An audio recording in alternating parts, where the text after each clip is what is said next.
Bullshit. Hello, I'm Nick. Kyle. Yeah, and I had opened these two French girls inside the club at Omnia earlier, and I chatted with them for like, I don't know, 20, 30 minutes, and had some good rapport with them, and they were friendly enough. But logistically, like, it was two of them, and I didn't speak any French. Thank you very much. I didn't speak any French, and I was just doing my best to sort of get along. And so I kind of let the set go and let them go dance and do their thing, not thinking anything of it. And then I was outside of Caesar's Palace, and Nick was trying to get a hold of me. I was trying to get a hold of him because both of our phones were about to die. So I told him to meet me outside. As I came to meet him outside of Caesar's Palace, I was like opening sets, and I saw these two French girls walk by, and I stopped them and I started talking to them, and immediately Nick jumped in, and luckily Nick is from France and speaks French, so he immediately could start chatting with them a lot better than I could. Yeah. And from there we were lucky enough to have Josef, one of the coaches, sort of guide the interaction and help coach us. And he was like, "You guys need to move them, go to bounce to food, Exactly, and then take it from there and lead them eventually back to the apartment complex." It was very good, very beautiful in a way, because it was just kind of putting on the premise like, okay, now chicken wings, go for food. And just we went for food. And keep in mind, these two girls were like very sassy and like provoking us and like shit testing us all the time in French, which I had to kind of deal with. And then we went for food. They had like a cookie, and then Joseph, like fucking amazing, said we'll give them a ride to the hotel. And they were like, okay, cool, we'll go for a ride. And I really believe, like an innocent little kid, we were just getting them home, like, and that was it, Yeah. And then they say, okay, we get into the into the Joseph's car, and after 5 minutes, Joseph's like, wait a minute, shots! Let's do shots! And I'm translating to the girls, and they're like, okay, let's do shots. I'm like, So we went and got a bottle of tequila, and then it was like a logistical nightmare because I didn't have even a key to the apartment complex. But Josef was a homie and went inside as I got the bottle, and then came and met us and led us into the apartment complex. And then me and Nick took him back to the room, and we had drinks, we salsa danced, we gave them massages and everything, and these girls just, I don't know what was up with them, but I guess they were just giving us shit the whole time. And we tried, we did our best, but it didn't pan out. But that wasn't the end of me and Nick's sort of wingmanship. I mean, many nights to come. I'd say either 3 to 4 nights. Me and Nick have been together where one of us has pulled and the other one has come through to help each other out. absolutely. And then one of those nights, it actually ended up in Nick pulling like closing a girl who he really wanted to close, and it was like a 3-day thing.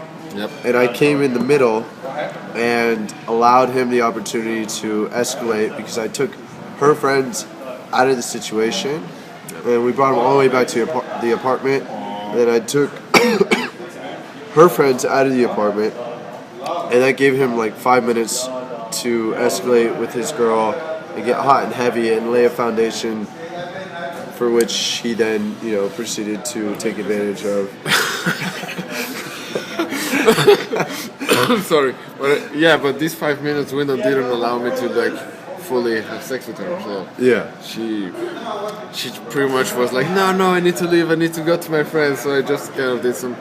How much am I allowed to say in this? I mean, I don't know. I just finger banged her in the apartment. You edit whatever you want to edit, and then but nothing more. And then she left. I just told her I hate you. Allowed them to leave. I thought that was it. And the next day we were still texting, and she told me she's going to a hackathon, and I wasn't. So it was like, okay, too bad. I won't be out to party. See you never. Las Vegas. But then after we went to Surrender, Encore Beach Club, it was very empty that day, and people were getting bored. So we decided to go to MGM lobby to game a bit more. So I was like, MGM lobby, I guess. So I just texted her. I knew she was gonna be drunk, so I didn't have much hope about seeing her. And her friends had been trolling me for like 2 times, and I knew it was gonna be hard. But I texted her anyway, like, are you gonna get out of there? And she's like, yeah, I'm still at Hackathon. And then I'm like, okay, come out and come say hi. And she wouldn't. Like, she didn't answer for like half an hour, so I was just texting, okay, fuck it, now we're leaving, too late. But we hang out by the lobby a lot of time, and some of the friends were like still approaching, so it took a lot of time to leave. So she ended up responding. She was like, and I call her, so where are you? I'm right outside Hackathon, and she says, who are you with? I'm alone. I'm like, and immediately I start running like whoosh, whoosh, whoosh, all the way through the lobby towards the Hackathon door. There was like a Cho talking to her, like, just ignore the guy, take her.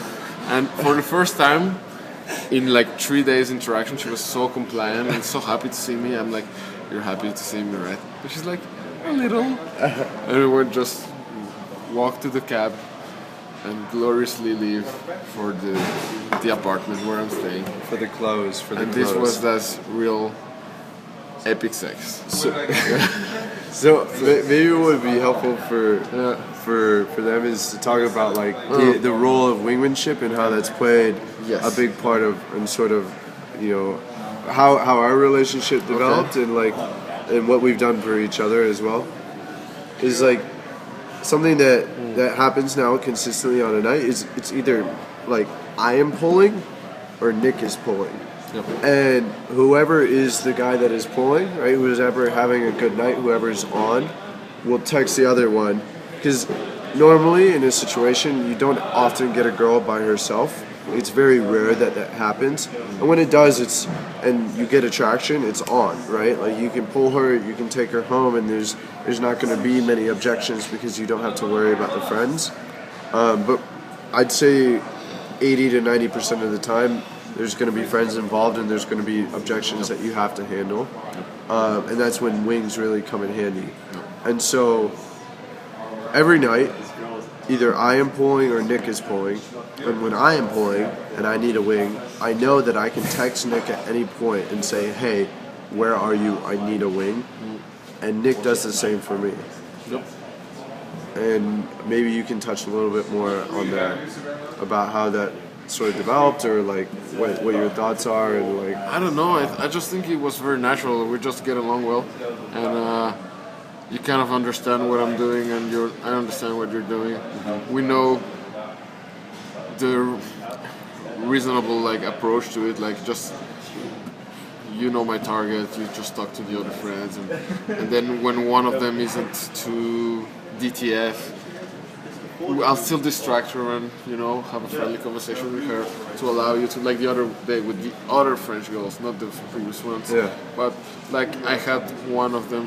I pulled 4 girls to Meridian, and mine ended up having a boyfriend, so it was never gonna happen. But I was just befriending him, like best friends of the world, talking about life, and it disallowed like Kyle some like half an hour window to escalate with the friend he was with, and try to take her to his room. Yeah. So I think there's an element of patience, I guess, involved. Yeah. For which I thank you a lot, because you're like literally willing to. It's like being on call, you know, like a doctor. Like you're literally like a nurse or a doctor who's on call, right? And it was like I don't know, 4:30. No, much later than that. Probably like 5 or 5:30 in the morning last night. And Nick was texting me like, hey, I have these 2 girls, like I'm trying to pull them, they're down, and I was literally just trying to stay awake in case he did pull them, and I wanted to be available to help, you know, like obviously I want to get laid, but like I also like, I would hope that someone would do the same for me if I was in that situation, you know, and it's kind of this like system where you give it forward, And the beauty of it is it doesn't have to be just a self-sacrifice thing. Like, I do appreciate that one of the times, like, there was an ugly friend and a guy friend, so nothing was gonna happen. And I love you for actually sticking in and helping me. But the best situation, like yesterday, that could have been like you actually also hooking up with the girl, because there only needs to be one pulling, and maybe two guys getting laid. that's the beauty of it. That's the beauty of it. It's like, even if you have the shittiest night ever, Yes. and like you burn every set to the ground and like all goes to hell, you always have like a group of fucking guys who could potentially be crushing it and need wingmen. And oftentimes, I'd say more often than not, those girls are not always hideous. So like, you could still potentially get laid like with a cute girl, even if you have like the worst night ever, if your friends are having a good night and they know that you're a dependable wing. So I mean, my advice for any other guy would just be like, be the wing that you would want. Yeah, be the wing that you would want and that you would need. And you'll always be a guy who's called upon. You know, like, Nick now knows that I'll always be there, and so in any situation when he has chicks, I'll be the first one that he hits up, and he'll as well be the first guy that I hit up. You up first. Like, I know I can't come with you. Yeah, so it's cool. I mean, that's all I have to say, really. Yeah. Same here. Cool. Yeah. I hope that's helpful. Yeah, that was good. It was really good.